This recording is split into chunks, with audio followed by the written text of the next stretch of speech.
बहन बेटी आप पहुंचाइए और सत्ता की मलाई खाइए। थू है आपके ऐसे सत्ता पे। आप लूसी कर रहे हैं, तलवे चाट रहे हैं, बहन बेटियों का सप्लाई कर रहे हैं, और तब समझने वाले समझ गए, जो ना समझे वो अनाड़ी हैं कि नागपुर का कोटा भी है यहाँ बिहार सरकार में। तो ये तो पोलखोल.com निकले अशोक चौधरी जी, और बड़ी बड़ी बातें कर रहे थे कि छाती पे चढ़ करके ऐसा बयान वो दे रहे थे कि ये क्या क्या सप्लाई करके कहाँ कहाँ तक पहुंचे हैं।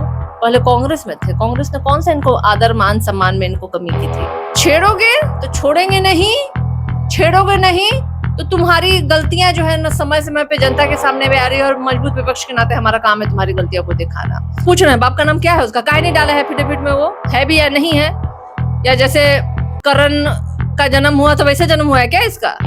आरजेडी प्रवक्ता सारिका पासवान जी हैं। सारिका जी, कल से ही आपके ट्वीट जो है काफी चर्चा में है, क्योंकि अशोक चौधरी उधर कह रहे हैं कि भाई मेरा दामाद से पहले वो कुणाल किशोर का बेटा है और आरएसएस का कोटा है, जिस कारण से वो आयोग में शामिल है। परेशानी क्यों हो रही है? नहीं, हम लोग को तो पता ही नहीं था कि बिहार में आरएसएस का कोटा भी है। नागपुर से बिहार की सत्ता संचालित हो रही है, ये तो हमेशा से लालू प्रसाद यादव जी ने भी कहा और तेजस्वी यादव जी ने भी कहा, और आज तो प्रमाण मिल गया कि नागपुर से बिहार की सरकार चलाई जा रही है। बताइए, आज तक आपको पता था? आप लोग तो भाई पत्रकार हैं, आप लोग तो भाई खोजी दस्ता मैं मानती हूँ, जो खबरें हम तक ना पहुंचे वो आप वहां तक पहुंच जाते हैं। तो क्या आपको पता था क्या कि नागपुर का कोटा भी है यहाँ बिहार सरकार में?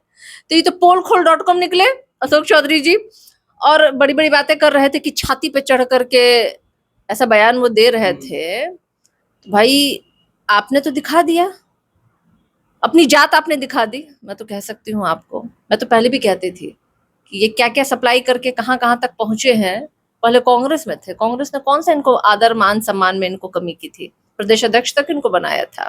लेकिन अच्छा नहीं लगता है सम्मान ये लोग को हमेशा बैकडोर से घुसने की आदत है। बुद्धि रहा है वैसे ही लोगों के संपर्क में हमेशा रहे हैं। तो भाई जो बोलोगे तो हम छोड़ेंगे नहीं भाई, एक लाइन में छेड़ोगे तो छोड़ेंगे नहीं, छेड़ोगे नहीं तो तुम्हारी गलतियां जो है ना समय समय पे जनता के सामने भी आ रही है, और मजबूत विपक्ष के नाते हमारा काम है तुम्हारी गलतियों को दिखाना। आरएसएस कोटा, आपका मुंह क्या है भाई? आप जब तक परिवारवाद पे बोलते हैं जी, परिवारवाद की पुलिंदा हैं आप परिवार पे पहले अपना गिरबान में झांक के देखो। तो मुझे तो नहीं लगता कि आपके पास कुछ है भी जो आप कहिएगा। ना मान है, ना सम्मान है, ना ईमान है, ना धर्म है, ना विचारधारा है, ना मोरल है। तो किस आधार पे आप बोलते हैं हमको समझ में नहीं आता है।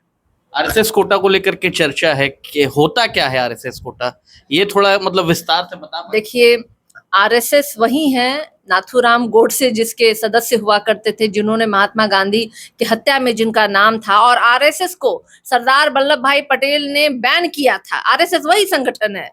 आरएसएस वो संगठन है जो नफरत, द्वेष, हिंसा को बढ़ावा देती है। आरएसएस वो है जो भारत की आजादी जहां एक तरफ चल रही थी, तो ये लोग एक अलग माफी वीर वाला इन्होंने स्कीम बना रखा था। अंग्रेजों की मुखबिरी किया करते थे, जहां कई लोगों ने शहादत दी, अपनी जान को गंवाया देश की आजाद करने के लिए, वहीं ये लोग मुखबिरी करते थे अंग्रेजों की। आरएसएस उसका नाम है। आरएसएस वो है जहां आज तक भारत का झंडा, तिरंगा नहीं फहराया गया। उसके हिमायती और उस कोटे से फलाना चौधरी का बेटा जो है यहाँ बिहार में आकर के सदस्य बना हुआ है। अरुण भारती भी लगातार आपके नेता पर सवाल उठा रहे हैं, और एक सवाल है कि भाई 9वीं फेल है, कुछ आता ही नहीं है। अरुण भारती के बाप का नाम क्या है पूछेगा तो जरा? बाप का है भी अता पता या नहीं है? है तो काहे नहीं एफिडेविट में लिखा है भाई? उसका तो एफिडेविट हम देख रहे थे। बाप का नाम नहीं है तो भाई तो पूछ रहे हैं बाप का नाम क्या है, उसका काहे नहीं डाला है एफिडेविट में? वो है भी या नहीं है, या जैसे करण का जन्म हुआ तो वैसे जन्म हुआ है क्या इसका? ये नेता के बारे में हमारे बोल रहा है। खुद की पढ़ाई और इसकी जीजा का पढ़ाई कितना है? या सर्टिफिकेट हम तो लेके बैठते हैं, बोलिए कि अपना सर्टिफिकेट दोनों लेके बैठे।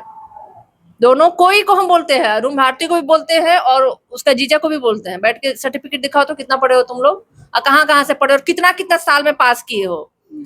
मतलब पास भी करने का कैलिब्रिटी होना चाहिए कि मतलब एक ही साल में पास कर गए, ऐसा नहीं कि एक क्लास में 5 साल पढ़े तब जाके पास किए।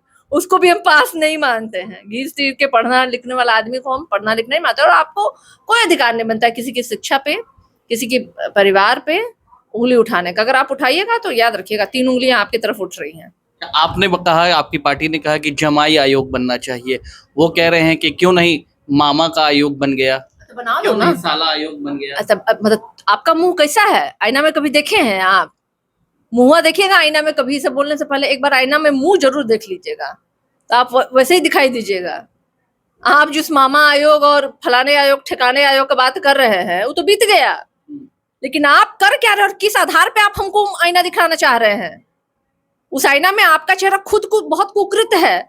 जमाई आयोग, पत्नी आयोग, बेटी आयोग, साली आयोग, जीजा आयोग, ये तो सब आयोग से चल रहा है बिहार सरकार।